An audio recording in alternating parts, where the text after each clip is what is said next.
টেরোয়া হ্যাঁ। এই যে ওয়ার্ডটা আমরা ওয়াইন ইন্ডাস্ট্রিতে পাই, এইটা জিনিসটা কি বা এটা সম্পর্কে যদি একটু সো বলেন। যখনই আমরা দেখি যে একটা কষা একটা স্বাদ আমরা হ্যাঁ, অনুভব করি, হ্যাঁ। তো এটার কি ওয়াইনের অরিজিনাল টেস্ট? মহিলারা কি রেড ওয়াইন হ্যাঁ। এটা বেশি পছন্দ করে স্বভাবত পুরুষদের তুলনায়?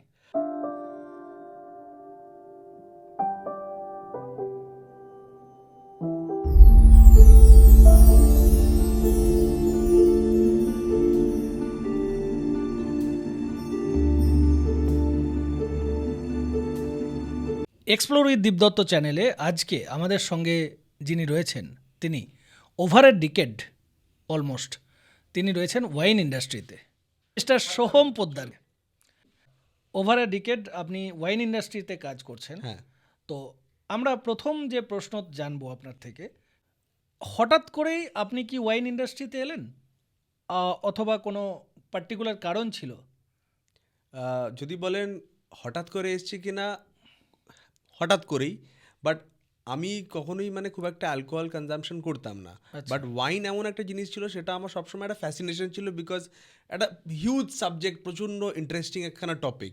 তো আমি আগে যখন ওয়াইন ইন্ডাস্ট্রি ছাড়াও আমি যেখানে আগে কাজ করতাম, সেখানে আমি টাইম পেলে একটু ওয়াইন নিয়ে রিসার্চ বা সার্চ করা, গুগল করা। বাট যখন এই অপরচুনিটিটা আসে ওয়াইন ইন্ডাস্ট্রিতে, আই থট না, this is something I love, কিছুটা প্যাশন বলতে পারেন। And then passion meets work. তো এর থেকে ভালো আর কি হয়। ওকে, তো টেরোয়া হ্যাঁ। এই যে ওয়ার্ডটা আমরা ওয়াইন ইন্ডাস্ট্রিতে পাই, এইটা জিনিসটা কি বা এটা সম্পর্কে যদি একটু সো বলেন। এই টেরোয়া শব্দটা হচ্ছে একটা ফ্রেঞ্চ টার্ম। সো এই টেরোয়া শব্দটার মানে হচ্ছে আপনার combination of soil and climate. Okay. তো এবং এই সয়েল অ্যান্ড ক্লাইমেটটা ওয়াইনের ক্ষেত্রে একটা হিউজ ফ্যাক্টর। কারণ ধরুন যে গ্রেপসটা, আমি একটা জাস্ট ভেরি সিম্পল ওয়াইন গ্রেপসের নাম বলছি, ধরুন সিরাজ। সিরাজ গ্রেপসটা ইন্ডিয়াতেও তৈরি হচ্ছে, আপনার মহারাষ্ট্রতে সোলাপুর, আকলুজ, নাসিক এখানে। অস্ট্রেলিয়াতেও তৈরি হচ্ছে, ফ্রান্সেও তৈরি হচ্ছে। এই সেম গ্রেপ দিয়ে ওয়াইন্স তৈরি হচ্ছে। বাট সেখানের যে সয়েলের কোয়ালিটি এবং যা ওয়েদার, তার জন্য কিন্তু আঙুরগুলোর টেস্ট কিন্তু ডিফারেন্স হচ্ছে। ধরুন আমাদের এখানে ধরুন সয়েলের কোয়ালিটি একটু ব্রাউনিশ সয়েল, রকি সয়েল, এবং আমাদের এখানে কিন্তু কম্প্যারেটিভলি একটা গ্রেপ অনেক বেশি সানলাইট পাচ্ছে কম্পেয়ার টু ফ্রান্স বা ইটালি। সেখানে কিন্তু অত বেশি সানলাইট পাচ্ছে না। তো গ্রেপসটা যত বেশি সানলাইট পাচ্ছে, সেটা কিন্তু বেশি রাইপ হচ্ছে, সুইট হয়ে যাচ্ছে। কিন্তু যেখানে পাচ্ছে না, সেখানে কিন্তু গ্রেপটা অত মিষ্টি হচ্ছে না। তো এই ছোট্ট ছোট্ট ডিফারেন্সগুলো কিন্তু, অনেকে বলে না আপনার যে আমার ইটালিয়ান ওয়াইন বেশি ভালো লাগে, আমার ফ্রেঞ্চ বেশি ভালো লাগে, কারোর হয়তো ইন্ডিয়ান ওয়াইন বেশি ভালো লাগে। তো তারা কিন্তু এই ছোট্ট ছোট্ট ডিফারেন্সগুলোর জন্যই পছন্দ করে ওয়াইন্সটা। ওয়াইন যখনই আমরা দেখি যে একটা কষা একটা স্বাদ আমরা হ্যাঁ, অনুভব করি, হ্যাঁ। তো এটার কি ওয়াইনের অরিজিনাল টেস্ট? বেসিক্যালি যেটা আপনি বলছেন, আপনি দেখবেন এটা বেসিক্যালি আপনি রেড ওয়াইনে বেশি পাবেন, এই আচ্ছা। কষা ভাবটা। আচ্ছা। কারণ হচ্ছে আপনি রেড ওয়াইন যখন কনজিউম করবেন, রেড ওয়াইনটা যখন অরিজিনালি বানানো হচ্ছে, যে ব্ল্যাক গ্রেপস যেগুলো হয়, সেই ব্ল্যাক গ্রেপসগুলোকে আমরা কি করি, টোটালি ক্রাশ করে দিই। তো গ্রেপসের সাথে গ্রেপের স্কিন, জুস, ভেতরে যে সিডসগুলো রয়েছে, সব কিছু একসাথে মিক্স হচ্ছে। এবং গ্রেপের স্কিন থেকে কিন্তু কালারটা আসছে, যে কালারটা আমরা দেখি ধরুন বার্গেন্ডি বা রুবি রেড যে কালারটা, সেটা স্কিন থেকে আসছে। এই কষা ভাবটাও কিন্তু স্কিন থেকে আসছে। এবং যে বিটারনেসটা আসে, সেটা আসে যে আঙুরের যে সিডসগুলো হয়, সেখান থেকে সেটা আসে। তো আপনি হোয়াইট ওয়াইন যখন টেস্ট করবেন, দেখবেন ওটা কিন্তু অতটা কষ ভাব পাচ্ছেন না, ওটা একটু ফ্রুটি লাইট হয়, কারণ সেখানে শুধু আঙুরের জুসটা ইউজ হয়। মহিলারা কি রেড ওয়াইন হ্যাঁ। এটা বেশি পছন্দ করে স্বভাবত পুরুষদের তুলনায়? ওয়াইন কনজাম্পশন এখন মহিলা পুরুষ সেভাবে মানে ডাইসেক্ট করাটা আমরা করতেও পারছি না এখন, because men are equally drinking wine now. হ্যাঁ, আগে একটা কনসেপ্ট ছিল যে men use to drink more whisky or more spirits, but now মানে men are also drinking wine on regular basis. But এই হোয়াইট ওয়াইন আর রেড ওয়াইনের যে কনসেপ্টটা, কম্প্যারেটিভলি রেড ওয়াইনের কিন্তু মানে ডিমান্ডটা একটু বেশি কম্পেয়ার টু হোয়াইট ওয়াইন। আচ্ছা। কারণ অনেকের কাছে একটা কনসেপ্ট আছে যে রেড ওয়াইন খেলে শরীরের পক্ষে অনেক হেলথ বেনিফিটস হয়। হ্যাঁ, ডেফিনেটলি হয়। মডারেট কনজাম্পশনে আপনি অ্যান্টিঅক্সিডেন্টস পাবেন ওয়াইনের মধ্যে, গুড কোলেস্ট্রল পাবেন, সেটাই হয়। সো প্রবণতাটা বেশি রেড ওয়াইন কনজাম্পশনের compare to white wine. Wine কি হেলদি? দেখুন, প্রথম কথা হচ্ছে যারা ধরুন অ্যালকোহল কনজিউম করে না, আমি তাদের কখনোই এনকারেজ করবো না যে আপনারা স্টার্ট কনজিউমিং অ্যালকোহল। বাট যারা কনজিউম করে, তাদের যে কটা অ্যালকোহলিক বেভারেজ রয়েছে তার মধ্যে কিন্তু ওয়াইনে হেলথ বেনিফিট সব থেকে বেশি, যদি মডারেট কনজাম্পশন করা যায়। So expert suggest that 1 glass of red wine a day is good for health. যেটা আমি আপনাকে আগেও বললাম যে তার মধ্যে অ্যান্টিঅক্সিডেন্টস আছে, গুড কোলেস্টেরল আছে, যেটা আমাদের শরীরের পক্ষে ভালো। But again, moderate consumption. আচ্ছা, ওয়াইন এই শব্দটা আমরা যদি দেখি যে অনেক সময় অনেকটা কালারের একটা ব্যাপার আছে, যে জায়গাটা আমরা দেখি যে রেড ওয়াইন হয়তো রাত্রে কেউ খাচ্ছে, সকালবেলায় হয়তো হোয়াইট ওয়াইন খায়। রাইট। এটার কি কোনো ব্যাপার আছে এর মধ্যে, আপনার কি মনে হয়? এটা টোটালি একটা মিথ। আপনি যে কোনো ওয়াইন যে কোনো টাইমে খেতে পারেন। অ্যাকচুয়ালি কি হয়, রেড ওয়াইন যেহেতু আমি আপনাকে বললাম যে ওর মধ্যে গ্রেপের স্কিন থাকে, সিডস থাকে, তো কী হয়, রেড ওয়াইন কনজিউম করার পর আমাদের বডি টেম্পারেচারটা একটু বেড়ে যায়, বিকজ একটু হেভি হয় কম্পেয়ার টু হোয়াইট ওয়াইন। সেক্ষেত্রে কী হয়, যেহেতু আমাদের এখানে টেম্পারেচার দিনের বেলায় প্রচণ্ড গরম থাকে, সো পিপল থিঙ্ক যে it's better we consume the red wine after the sunset. But এটা কোনো মানে কপি বুক রুল নয়, আপনি যে কোনো ওয়াইন যে কোনো টাইমে কনজিউম করতে পারেন। ওয়াইন পান করার সাথে হ্যাঁ, খাওয়ার, হ্যাঁ। ফুড ইন্ডাস্ট্রিতে রয়েছেন, এখানের কোনো রকম প্রবণতা রয়েছে যে ওয়াইন অ্যান্ড ফুড এটাকে একসাথে কোনো এই ইন্ডাস্ট্রির গ্রোথের ক্ষেত্রে কোনো কাজ করছে? অবশ্যই, এটা আপনি খুব ভালো পয়েন্ট তুলেছেন, বিকজ আমরা সবসময় মানুষকে সাজেস্ট করি যে আপনি যখন ওয়াইন কনজিউম করবেন, হ্যাভ ইট উইথ ফুড। কারণ আপনি যদি সঠিক খাবারের সাথে সঠিক ওয়াইনটাকে পেয়ার করতে পারেন, তার কিন্তু দুটো জিনিসেরই টেস্ট এনহ্যান্স হয়। মানে ধরুন, আমরা সবাইকে বলি যে আপনি যদি রেড ওয়াইন খান, ট্রাই করবেন তার সাথে কোনো স্পাইসি ডিশ বা রেড মিট ধরনের যে ডিশেসগুলো রয়েছে বা যেগুলো একটু ট্যাঞ্জি, সেগুলো খেতে। যখন আপনি হোয়াইট ওয়াইন কনজিউম করছেন, লাইট ফ্রুট স্যালাডস বা লাইট ফিশ ডিশেস বা যেগুলো লাইট ফ্রাইড ডিশেস, বেশি হেভি না, সেগুলো করতে, তাতে কি হচ্ছে, ওয়াইন আর ফুডের যে এক্সপিরিয়েন্সটা সেটা আরও এনহ্যান্স করছে। এবং যখন আপনি আপনার ফ্যামিলির সাথে বা ফ্রেন্ডসদের সাথে বসে এনজয় করছেন, ওয়াইন অ্যান্ড ফুড দুটোই যদি আপনার আরও বেটার টেস্ট লাগে, so it enhances the entire experience. আমরা অনেক সময় দেখি মিউজিক, লাউড মিউজিক, সেটা আমাদের অনেক বেশি নেশাটা আরও এনহ্যান্স করতে সাহায্য করে। তো মিউজিকেরই কি কোনো রকম ভূমিকা রয়েছে এখানে, নাকি ওটা আমাদের মনে হয় যে নেশাটা আমাদের এনহ্যান্স করছে বা নেশাটা আমাদের আরও বেশি রকমভাবে চাগার দিচ্ছে বলা যায়? মিউজিকের কোনো সেখানে ইনভলভমেন্ট থাকে না, বাট অনেক কিছু ডিপেন্ড করে আমাদের মেন্টালির ওপর। আচ্ছা। মানে আমরা কার সঙ্গে বসে ড্রিঙ্ক করছি, what is the state of our mind at that time. দেখুন, অ্যালকোহল মানেই যে আপনি সবসময় আপনার নেশা হয়ে যাবে সেটা না। অফকোর্স মডারেট কনজাম্পশন সবসময় মানে ইটস ওকে। বাট যেটা আপনি বললেন যে লাউড মিউজিক হলে কি, আমরা জেনারেলি লাউড মিউজিক কোথায় দেখি, কোনো পাবে বা কোনো লাউঞ্জে গিয়ে সেটা দেখি। তো সেখানে কিন্তু আমরা একটা মেন্টালিটি আছে যে আমরা এনজয় করব, আমরা সেখানে will have fun with our friends. তো সেটা একটা মেন্টাল ব্যাপার বলতে পারেন, মোর দ্যান কোনো সাইন্টিফিক জিনিস। মানে এটার সাথে মিউজিকের কোনো সম্পর্ক না, সেইভাবে নেই? না, না। আচ্ছা, আর তুমি এই যে দেখছো ওয়াইন কান্ট্রি হিসেবে ইন্ডিয়া আস্তে আস্তে অনেক ডেভেলপ করছে, এটা কি রিজন বলে তোমার মনে হয়? দেখো, ফার্স্টলি আপনি যেটা বলেন, as a wine country India সত্যি প্রচুর ডেভেলপ করে গেছে। মানে আপনি আজ থেকে 10-15 ইয়ার্স ব্যাক আমরা তো ভাবতেও পারতাম না যে ইন্ডিয়াতে এত পরিমাণ ওয়াইন কনজাম্পশন হচ্ছে। আমার মনে হয় social media has played a huge part in growth of wine segment in India, because মানুষে আরও এডুকেটেড হচ্ছে about alcohol, about the benefits of alcohol. তারা যে কোনো টাইমে ইন্টারনেট অ্যাক্সেস করতে পারছে, এখন বুঝতে পারছে যে কোনটা খাওয়া ভালো, and they are very selective about the drinks now. মানে আগে একটা জামানা ছিল যখন আমি বলছি, লোকে এসে বলতো একটা ভালো রেড ওয়াইন দিন, একটা ভালো হোয়াইট ওয়াইন দিন, but now people come to the shop and they clearly say আমাকে একটা শিরাজ দিন বা আমাকে একটা পিনোনোয়া দিন, আমাকে একটা সভিনিও ব্লঁ দিন। মানে গ্রেপসের নাম করে করে তারা নিয়ে যাচ্ছে। সো যত এই এডুকেশনটা বাড়ছে, আমরাও প্রচুর জায়গায় এই ওয়াইন অ্যাওয়ারনেস সেমিনার্স বলুন বা ওয়াইন ক্লাসেস বলুন, ওয়াইন টেস্টিংস বলুন করাচ্ছি। সো ডিমান্ড বাড়ছে, more and more companies are coming in India. এখন মানে মোটামুটি মহারাষ্ট্রতেই আমি বলছি মোর দ্যান 25-30 কোম্পানিজ রয়েছে, মানে শুধু একটা স্টেটে আমি বলছি। তো এরকম লোকাল প্রচুর ছোটো ছোটো wine companies across the country রয়েছে। If you go to north east, সেখানে প্রচুর লোকাল ছোটো companies are making fruit wines as well. So এই কনসেপ্টটা যত বাড়ছে, কনজামশন বাড়ছে, more big players are thinking about investing in wines. তো এভাবেই আস্তে আস্তে বাড়ছে ইন্ডিয়াতে ওয়াইন কালচার। থার্ডানে এই যে ওয়াইনটা, এই ওয়াইনটার একটা বেশ লাইট ফ্লেভার আছে, যেটা আমার বেশ ভালো লেগেছিল এক সময়। এটা রিজন কি?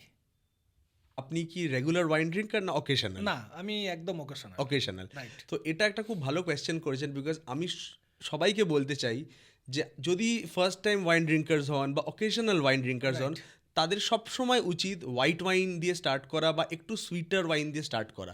যেমন ধরুন শার্ডনে, শ্যানিন ব্ল, সভিনিও ব্ল, রিজলিং, এগুলো হচ্ছে সব হোয়াইট ওয়াইন। কারণ হচ্ছে আপনি দেখবেন রেড ওয়াইনে, যেটা আপনি কিছুক্ষণ আগেই বললেন যে কষ ভাব আপনি পেয়েছিলেন, রাইট রাইট। তো কখনোই কোনো নিউ ওয়াইন ড্রিঙ্কার বা যারা অভ্যস্ত নয় তার কিন্তু রেড ওয়াইন অ্যাট ফার্স্ট গো ভালো লাগবে না। আমরা যেমন কিছু বলি না, প্রত্যেকটা জিনিসের জন্য ইউ নিড টু গেট সিজেন্ড। তো আপনি যদি ওয়াইন প্যালেট তৈরি করতে চান, আপনি সবসময় উচিত হচ্ছে আপনার হোয়াইট ওয়াইন দিয়ে স্টার্ট করা। যেমন ধরুন chardonnay is a white grape basically. তো ওই গ্রেপটার মধ্যে আপনি একটু লেমন ভাব, একটু ক্রিমিনেস পাবেন, যেটা কিন্তু আপনার প্যালেটের জন্য কমফোর্টেবল। বাট প্রথমেই যদি আমি আপনাকে একটা বিটার বা ট্যাঞ্জি কিছু দিয়ে দিই, সেটা কিন্তু আপনার কমফোর্টেবল লাগবে না। তো সেটা আরেকটা কারণ যে আপনি অকেশনাল ড্রিঙ্কার যেহেতু, সেই জন্য আপনার শার্ডেনে ওয়াইনটা ভালো লেগেছিল। অনেক সময় আমরা দেখি যে সেলিব্রেশন করার সময় স্পার্কলিং ওয়াইন ইউজ হয়, অথবা কেউ শ্যাম্পেনও ইউজ করে। এই দুটোর মধ্যে ডিফারেন্সটা যদি আপনি একটু বলেন আমাদের। হ্যাঁ, এটা একটা খুব ভালো কোয়েশ্চেন করেছেন যে sparkling wine R শ্যাম্পেনের difference key.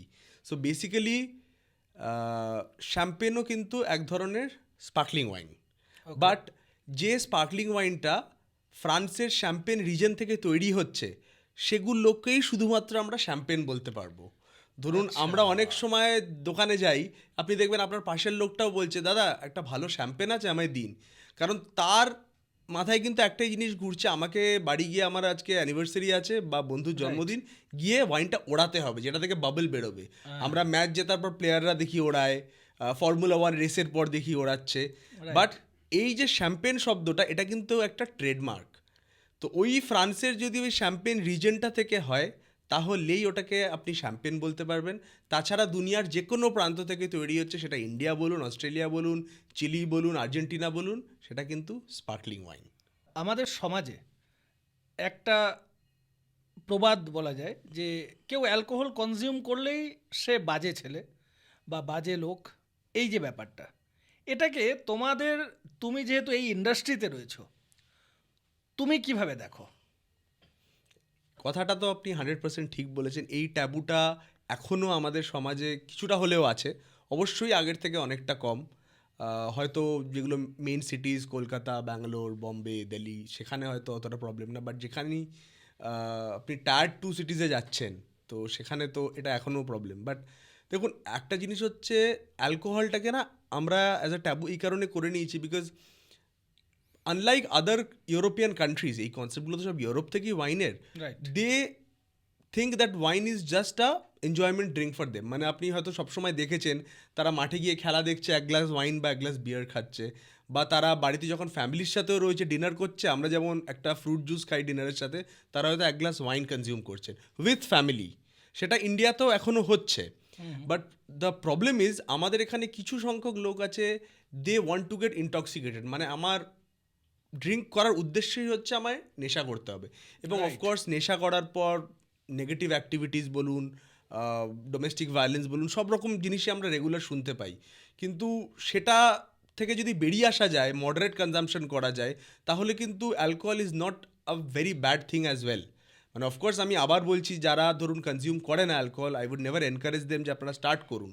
But if you consume alcohol in moderate basis, এবং আরেকটা good point about wine is, আপনি ওয়াইনে কিন্তু অ্যালকোহল লেভেলটা কম্প্যারেটিভলি কম দ্যান স্পিরিটস, এবং বডি থেকে কোনো স্মেল বা কোনো মানে বাজে যে ধরনের স্পিরিটে যেরকম স্মেল বেরোয়, যেটা থেকে অনেক লোকই পছন্দ করে না, সেইগুলো কিন্তু আপনি পাবেন না ওয়াইনে। তো moderate consumption again I think কেউ করতেই পারে। And end of the day you need to control your self control থাকা দরকার, অ্যান্ড দ্যাটস অ্যাবাউট ইট। অনেকেই ওয়াইনের সাথে চিজ এটাকে প্রেফার করে। এটাকে তোমরা কিভাবে দেখো? এটা আগেন ইজ আ কনসেপ্ট যেটা অফকোর্স ইউরোপ থেকেই এসছে, ওয়াইন অ্যান্ড চিজ। বিভিন্ন ওয়াইনের সাথে বিভিন্ন চিজের পেয়ারিং হয়। দ্য হোল আইডিয়া ইজ যখন আমরা ওয়াইন কনজিউম করছি, চিজ যখনই আমরা খাচ্ছি, চিজ কী করে ওয়াইনের যে ফ্লেভার বা অ্যারোমাটাকে আছে তার মধ্যে দিয়ে চিজটা কিন্তু কাট থ্রু করে দিচ্ছে। মানে ইনডিরেক্টলি আপনি যখন নেক্সট গ্লাসটা আবার ওয়াইন কনজিউম করতে যাচ্ছেন, your palate is refreshed again. আচ্ছা, ঠিক আছে। এবং চিজের মধ্যে ধরুন স্পেশালি ধরুন যেমন হোয়াইট ওয়াইনস আমি বলছি, হোয়াইট ওয়াইনের মধ্যে যে ক্রিমিনেসটা আছে সেটা কিন্তু আপনি আবার ধরুন চিজটার মধ্যেও পাচ্ছেন, তো সেই জিনিসটাই কিন্তু কমপ্লিমেন্ট করছে। সো যেমন হোয়াইট ওয়াইনের জন্য কিছু স্পেসিফিক চিজ আছে, রেড ওয়াইন্সের জন্যও কিছু স্পেসিফিক চিজ আছে, তো সেইগুলো দিয়ে যদি আমরা ওয়াইনটাকে কনজিউম করি সেটা কিন্তু again it is a experience যেটা মানুষ এনজয় আমাদের করছে। দর্শকদের বা শ্রোতাদের জন্য যদি এটা একটু ডিফাইন করেন কোন কোন চিজ কোন কোন ওয়াইনের সাথে যায়, হ্যাঁ তাহলে অনেকেই এটা নিয়ে আরো এক্সপ্লোর করতে পারবে। হ্যাঁ, সেটা যদি একটু বলেন। যেমন ধরুন ফেটা চিজ, এগুলো হোয়াইট ওয়াইনের ক্ষেত্রে বেশি যায়। স্মোক চিজ যেগুলো রয়েছে বা ব্লু চিজ যেগুলো রয়েছে সেগুলো আবার রেড ওয়াইনের সাথে বেশি যায়। বাট অ্যাগেন কী বলুন তো, এই ওয়াইন অ্যান্ড ফুড পেয়ারিং বা চিজ পেয়ারিংটা ইটস ভেরি সাবজেক্টিভ।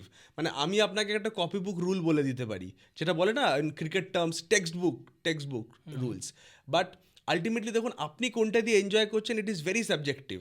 মানে আমি অনেক সময় অনেককে দেখেছি যে খাবারটা ধরুন হোয়াইট ওয়াইনের সাথে খাওয়ার কথা, সে কিন্তু সেটা রেড ওয়াইনের সাথে খাচ্ছে। আইডিয়ালি যদি কপি বুক রুলে যান, it's not okay, but at the end of the day যদি সেই মানুষটা এনজয় করে, let it be. Because our whole point in wines, যেটা আমি আগে বললাম, to have a good time with our friends and family, একসাথে বসে সবাই আনন্দ করবো, ওয়াইন খাবো, to have a good time, so they can. New year আসছে আমাদের, নিউ ইয়ারে মানুষকে আপনি সাজেস্ট করবেন ওয়াইন অথবা স্পিরিট কনজিউম করতে পারে? আমি কোনোটাই সাজেস্ট করবো না যে বেশি করে কনজিউম করুন, বাট মডারেট ড্রিঙ্কিং করলে অফকোর্স আপনি ওয়াইন স্পিরিট দুটোই করতে পারেন। বাট হ্যাঁ, being in the wine industry for so many years now, I would suggest কি আস্তে আস্তে যত পারবেন ওয়াইন যদি কনজিউম করেন, এক তো আপনার হেলথের জন্য ডেফিনেটলি ভালো, অফকোর্স আপনি ফ্যামিলির সাথে ভালো টাইম কাটাতে পারছেন without getting too much intoxicated, and end of the day আমরা সবাই মডারেট ড্রিঙ্কিং যদি আমরা করি, even if it that is whisky আর ভডকা আর বিয়ার এনিথিং, সবাই হেলদি থাকবো, সবাই সুস্থভাবে লাইফ লিড করতে পারবো। আর একটা কোশ্চেন আমার মাথার মধ্যে আসছে অনেকক্ষণ থেকে, বিয়ার এর সাথে বিরিয়ানি মানে বিরিয়ানি এই ব্যাপারটা খায় এবং এই ব্যাপারটাকে এনজয় করে, এটাকে আপনি কিভাবে দেখেন? এটা কি জাস্ট এমনি মিথ, অর এটা কোনো কাজ করে, এনহ্যান্স করে? না, বিয়ারের সাথে বিরিয়ানির কোনো, মানে যেমন ওয়াইনের সাথে চিজ বা একটা লিঙ্ক আমরা করি, সেরকম কোনো পার্টিকুলার লিঙ্ক নেই। বাট অফকোর্স আমাদের ইন্ডাস্ট্রিতে আমরা দেখেছি যে বিয়ার উইস্কি এগুলো অনেক দিন ধরে লোকে কনজিউম করছে, এবং biryani is one of the most popular dishes. তো এটা একটা পেয়ারিং হয়ে গেছে, which people have done earlier and people are still continue to do that, but as such কিন্তু ওটার সাথে কোনো লিঙ্ক নেই বিয়ারের সাথে বিরিয়ানির। আমরা এতক্ষণ ধরে মিস্টার সোহম পোদ্দারকে শুনলাম, তার ওয়াইন ইন্ডাস্ট্রিতে এত ভালো একটা অভিজ্ঞতা আমরা শেয়ার করতে পারছি। ধন্যবাদ আপনাকে এত অভিজ্ঞতা আপনার শেয়ার করার জন্য। Thank you, pleasure coming here, and thank you so much again for inviting me. নমস্কার। Thank you. আমরা এতক্ষণ ধরে অনেক এক্সপিরিয়েন্স গ্যাদার করলাম রিলেটেড টু ওয়াইন, এবং এক্সপ্লোর উইথ দীপদত্ত এই চ্যানেলটিতে আমরা কিন্তু প্রত্যেক দিন অনেক নতুন নতুন মানুষদের নিয়ে আসছি, যারা প্রত্যেকে তাদের স্ব ক্ষেত্রে প্রতিষ্ঠিত। তো আপনারা যদি আরও আরও আরও এক্সপ্লোর করতে চান, অবশ্যই এক্সপ্লোর উইথ দীপদত্ত চ্যানেলটি সাবস্ক্রাইব করুন, সঙ্গে থাকুন, আর অনেক অনেক অনেক বেশি শেয়ার করুন। লাইক বাটনটা অবশ্যই প্রেস করে দেবেন এরকম নতুন নতুন ইনফরমেশন আরও পাওয়ার জন্য।